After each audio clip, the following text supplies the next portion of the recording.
And the years went by. And one day, Kathy Sue got married. It was time for her honeymoon. She was going to go off on her honeymoon flying absolutely first class, and this time not alone like on her business trips, but with her sweetie pie. She had higher expectations than ever before. Now, she and Sweetie Pie came to the airport. There was the red carpet. Well, this time there were 3 people in line in front of them.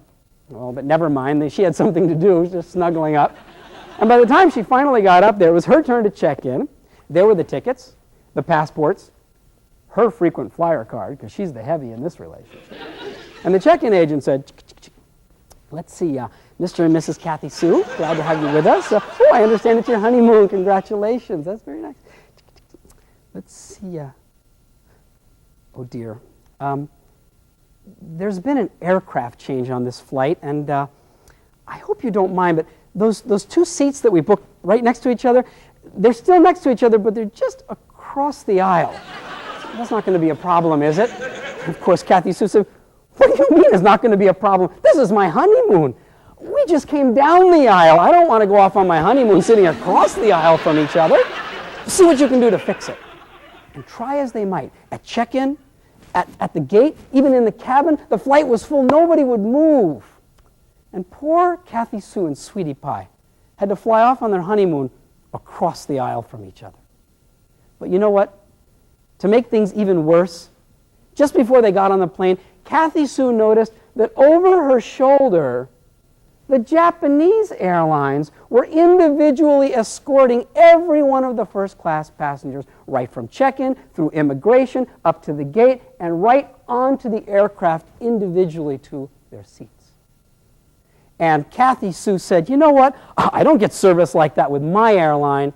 Maybe next time I fly, I've been loyal all these years, but I'm going to try a different airline. And you know what? The next time she flew, she did.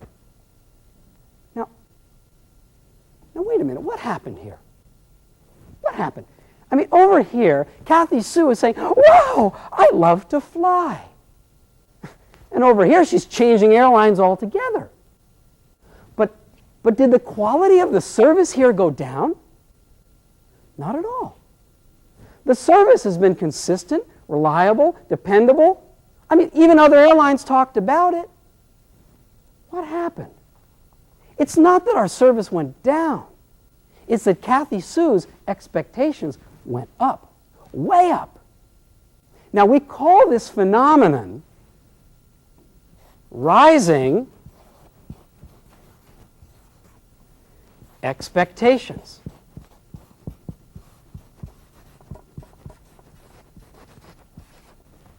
And it's something that's happening in the airline industry. And it's happening in your industry too. In fact, it's happening to every single person in every company in every country all over the world. It's even happening with you. For example, let's say you go to McDonald's to have some lunch. How long are you willing to wait? 5 minutes? 3 minutes? 1 minute over here? Right. But do you remember the very first time you went to McDonald's? How long were you willing to wait? As long as it took. You were just eager to get your hands on one of those Big Macs for the first time, and you would wait forever if that's what it took. But then one day, something happened to you. You went to a McDonald's somewhere in the world, and you walked up to the counter, and there was nobody in line in front of you. And you were so happy, you walked right up, you ordered your double cheeseburger, your large French fries, your big Coke, lunch. But you know what happened then? The next time you go to McDonald's, if there's a line of 10 minutes or 15 minutes, you won't wait. Now you'll sit there and say, maybe we should have lunch somewhere else, and you do. Your expectations are rising. What about your computer system? You've got a computer, right? Is your computer fast enough for you? Wouldn't you like a little bit faster computer? Sure you would. We all would. But do you remember your first computer? It amazed you, just the fact that it worked. You weren't even focusing on how fast or slow it was. But now you want it faster and faster. In fact, you want it to be instantaneous. Your expectations are rising too. And this is happening all over the world. Now, what are we going to do about it? I mean, after all, if we've got a situation where being steady, dependable, and reliable isn't good enough, because over here you're getting wow, and over here they're changing, then our blue line of service is going to have to move. It can't just sit in the same place. It's going to have to go up. How high? How high up does this blue line of service have to go? Well, it's got to go up at least as high as those rising expectations. And we call this effort. The challenge we all face today is the need to fly over rising expectations. This is the first key point to remember. Expectations are rising. Your organization, your company, has to fly over rising expectations.